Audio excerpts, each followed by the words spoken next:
So there's a lot of parables that get talked about a lot, and for good reason. I mean, like the prodigal son, it's unbelievable. It's got the father's heart for lost people, as well as a massive diss of the Pharisees, which I think we all enjoy.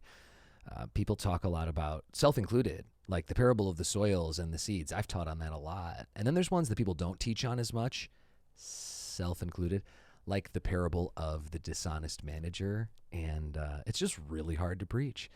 And then this one, the one I want to talk to you about right now, I believe God's got something for you here. In Luke 11, the disciples were like, hey, Jesus, teach us how to pray. And Jesus was like, okay, here's how you pray. And then Jesus said, let me tell you a story. There's this guy, and it's midnight. It's like really late.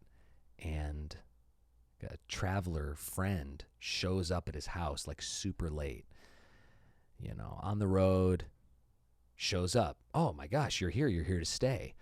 But he doesn't have any food for him. So the guy goes next door and is like, hey, can I borrow some bread? I've got a traveler that came into town.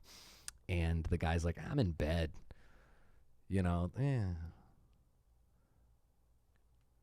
And the guy that needs bread just keeps knocking, keeps asking for the bread. And then the guy gives it to him. And the crazy thing is that Jesus says that the neighbor gave him the bread not out of love, not out of friendship, but because of the neighbor's impudence. Impudence. Because of his impudence, he got what he needed.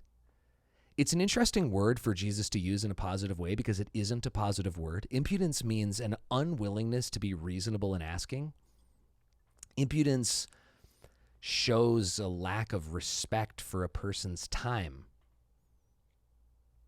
Impudence is like, I just need this thing and I'm not going away until you give it to me. Sorry, not sorry. Love you, but I need this.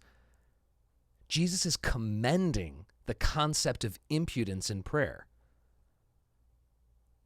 Jesus is asking us to be unreasonable in asking, in repetition.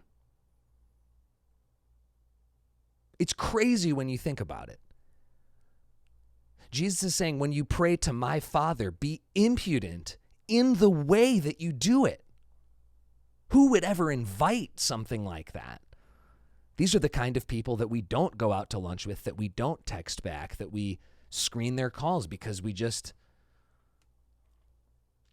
something there. I'm tired of praying, God, would you? God, would you heal this in me? God, would you help me? God, would you? I'm tired of praying lame prayers like that. Instead of praying, God, you promised. God, you said you would. You asked for impudence.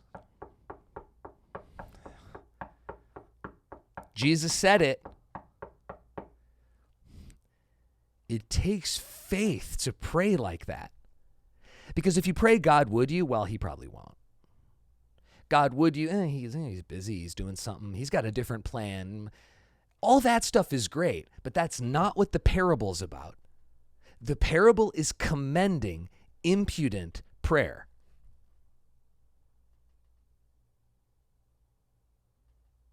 To be unreasonable in your repetition because God's your Father. I wonder if there's something that you need that you gave up on praying. You want to see someone get saved in your family. You want to see a sickness healed in your life. You want to be immersed in the Spirit and it hasn't happened. You want to see a friend or a coworker come to the knowledge of Jesus Christ. And you gave up because you weren't impudent. Because you prayed about it for a year or a month or a week or a day or a minute.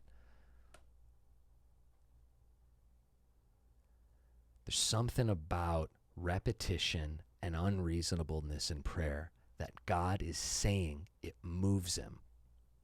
I don't know why. Seems to me that it would be just as easy to pray at once with all of your heart, but that isn't what he says. Maybe it's that if you're really praying with all of your heart, you will pray with impudence. Whatever the case may be, if you've stopped praying, what if you started again today with impudence? And that's what God is waiting for to answer that prayer in your life. Man, I love that verse. Well, it's like a whole bunch of verses, but I love that. Impudence. Luke 11:8.